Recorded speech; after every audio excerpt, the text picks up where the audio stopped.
Welcome to Handmade Happenings. I'm Marissa. Today I'm showing you how to hand sew buttonholes. This is a good way to really elevate your garments, especially if you're doing an heirloom style. And it's not that hard to do. In fact, sometimes it's easier than doing it on a sewing machine. So to get started, I have my fabric, which is just a sample piece that I've folded in half, because most of the time when you're sewing a buttonhole onto a garment, you will be going through probably at least 2 layers, sometimes more.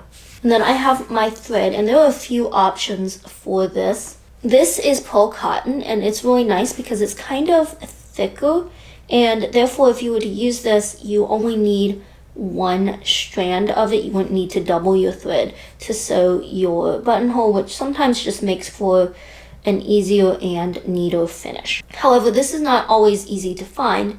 If a store has it, it's normally near the embroidery floss, but I find that they don't have as many colors of this as they do actual embroidery floss, which is another option that you can use. Now, embroidery floss does come in 6 strands, which are meant to be separated. And if you were using this, I would say you should probably separate it into at least 2 or 3 strands, which you would then use, again, not double, just a single piece of it. So like this piece here is not doubled. I don't have these ends evenly matched, which would double the amount of strands that I would have. If you don't have or don't want to buy one of those 2 threads, especially if you're already having to buy a certain colored thread for your machine to do like your hems and stuff, you can just use regular sewing machine thread, which is what this is here.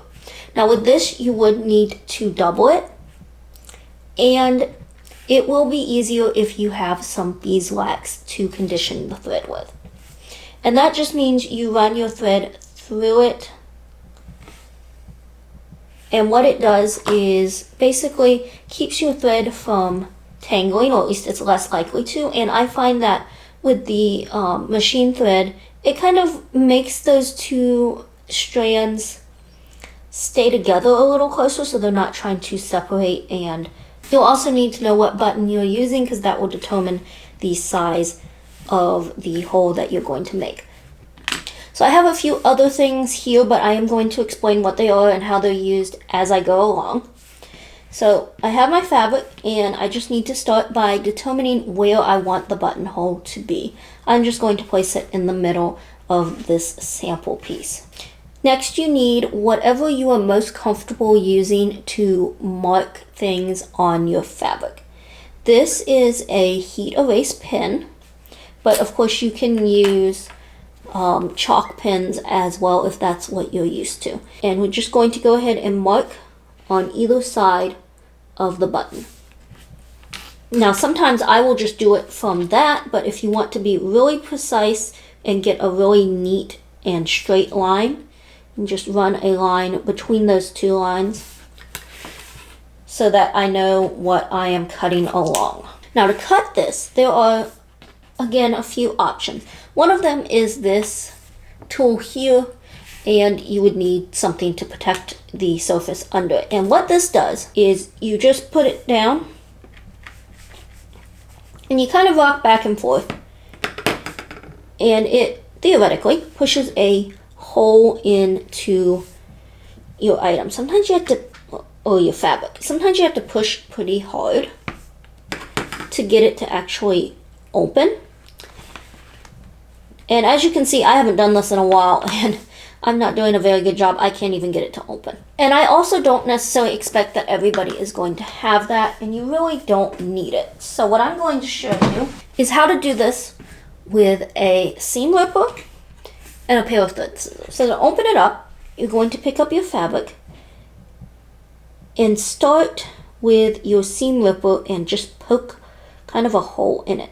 You can also do this with an X-Acto knife. A lot of times that's what I do it with, because that's what I used to use to actually rip out my stitches. You don't have to go all the way down it, you just have to get enough of a hole in it. Probably isn't even showing up on the camera. But enough of a hole in it that you can come back with your thread scissors and cut the rest of the way. So you've cut open your fabric between those 2 lines. Now at this point you want to try your button just to make sure that it will go through those holes. Sometimes depending on the thickness of the button you might have to make it just a little bigger. In fact, I think what I had read once was that the size of your buttonhole will need to be at least the length of your button plus the thickness. But I find it better to start small and make it bigger because you can cut the hole bigger, but you cannot make it smaller necessarily. So there we go. That's ready. And now we're ready to start sewing it. So I have my thread. It's doubled. I have a knot at the end. And what I'm going to do is start all the way as far down in the slit as I can and insert my needle from the wrong side up to the right side.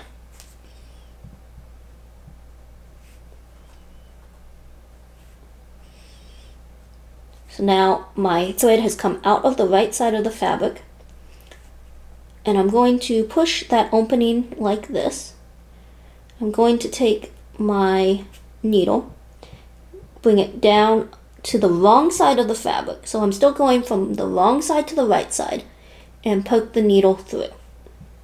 I'm then going to wrap the end under the back of the needle, around and then under the front of the needle, and then pull it through. And as I pull it through, it will form a bit of a bump there. And so I'm going to repeat that. So wrong side to right side, stop, wrap the thread under the back and the front of the needle and pull it through.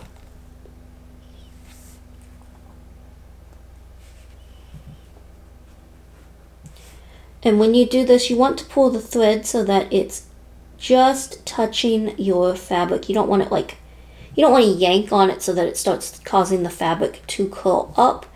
You just want it to touch. Now the distance of the stitches from each other is kind of dependent in part on your thread. So a thicker thread, you can get away with going a little further apart, but a thinner thread should really be a lot closer. In fact, I should probably be doing it closer than I currently am.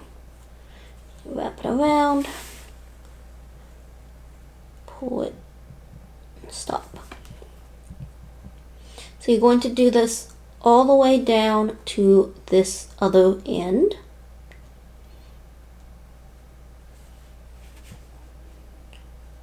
And if you have a fabric that is, whether it's more layers or a trickier fabric that's more slippery and more inclined to move around, you may want to baste the layers of your around the buttonhole just with a quick straight stitch to hold them in place. I have never done that because generally speaking, if I have really slippery fabric, I'm just going to do the buttonhole on my machine.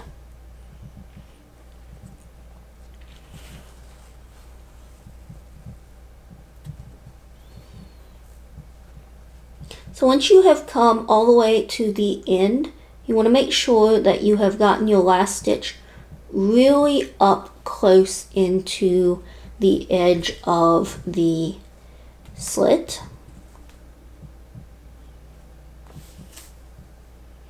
And then you are going to take your needle, and I always start on this side. So I put it into the fabric from the right side to the wrong side, right at the end of the last stitch, right there at that edge.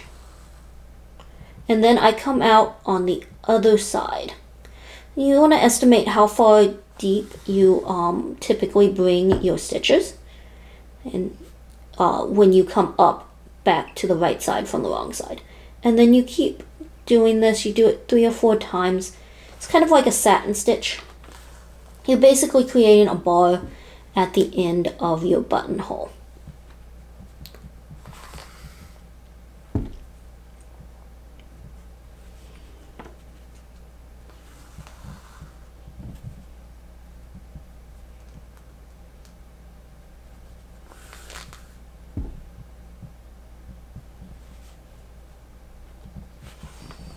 You don't need to do this too many times. You just want it to look pretty neat and filled in, and when you're done, you can just go ahead and come back to the right side of the fabric on the side that has not yet been sewn.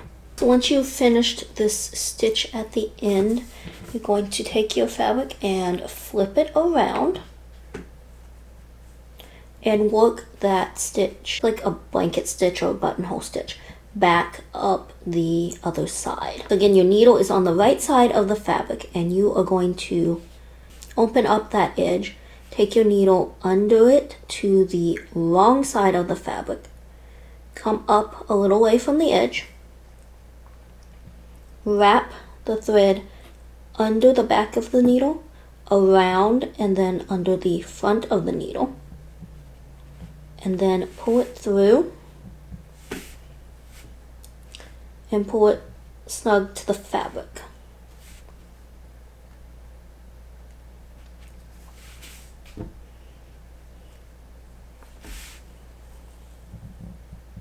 Now sometimes doing it this way, your stitches can feel a little uneven or choppy. If you look at this sample, my first 3 or 4 stitches were like that. And it's really noticeable in the sample because obviously I am using black thread on a very light fabric. But keep in mind that when you're doing this on an actual garment, you're using thread that is ideally close, if not a complete match, to your fabric, and it will be less visible. I do find also that the larger the thread, like the whole cotton and stuff, it doesn't tend to look as choppy because I think because it's thicker, it just tends to look smoother on its own. This is my last buttonhole stitch or blanket stitch. And now it's time to do the other bar tack. So that's what this is on the one end. It's time to do them one on this end. So again, I'm going to start on the side that I'm already on by inserting from the right side to the wrong side. Then come over to the opposite side of the buttonhole and come up here and go back. And I'm going to do this 2 or 3 times. And you never want to be pulling your thread so tight that it's like causing the fabric to bunch if you can help it. You want everything to just lay flat. And once you decide you're done, you can flip it over. Go ahead, and I always tie knots. And after the knot is tied, to hide it a little, I just run the needle under some of these stitches to kind of hide the tail before clipping it.